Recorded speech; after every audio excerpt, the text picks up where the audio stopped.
Hello everyone, in the last video we had discussed about the convolution integral between finite and infinite signals. Today we will see the convolution sum between finite and infinite signals. So x of n is u of n, h of n is alpha n, u of n minus u of n minus 10.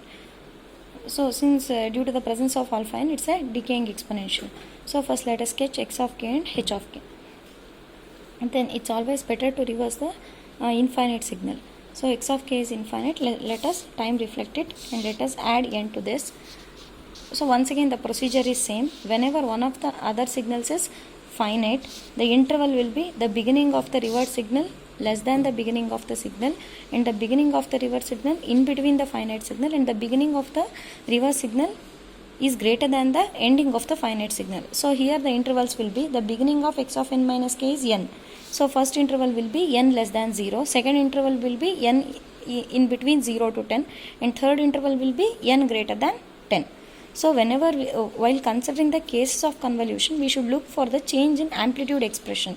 Here alpha n means the amplitude expression is same from 0 to 10. So only three cases are enough. One before the amplitude change, in between amplitude change, and after amplitude change. So once again this is the procedure is exactly same.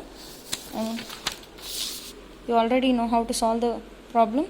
I'll just share this notes. Just write it whenever you have the time.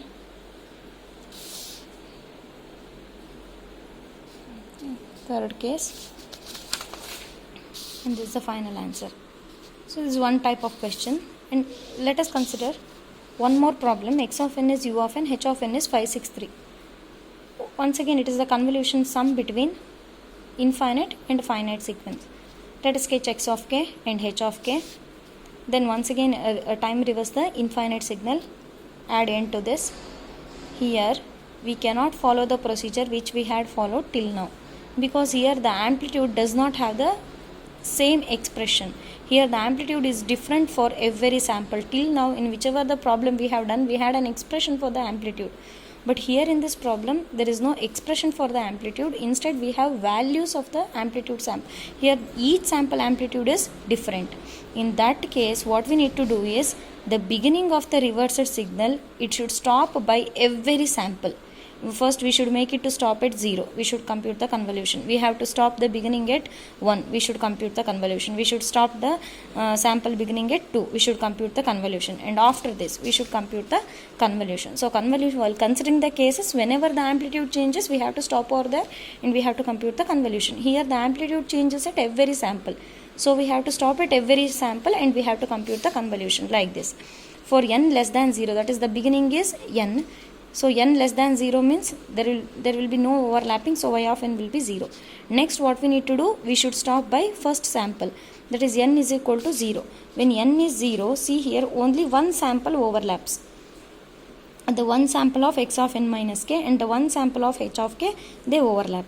Right? Now multiply their amplitudes at that particular sample, that is 5 into 1, it is 5. So the convolution result at n is equal to 0 is 5. Similarly, next we should stop by n is equal to 2. Now we should stop by n is equal to 1. Means you are moving it to the right by one more sample. So now two samples got overlapped.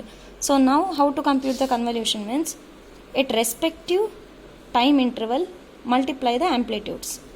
That is at n is equal to 0, here the amplitude is 1 into 5, plus the product of next overlapped samples, that is 6 into 1.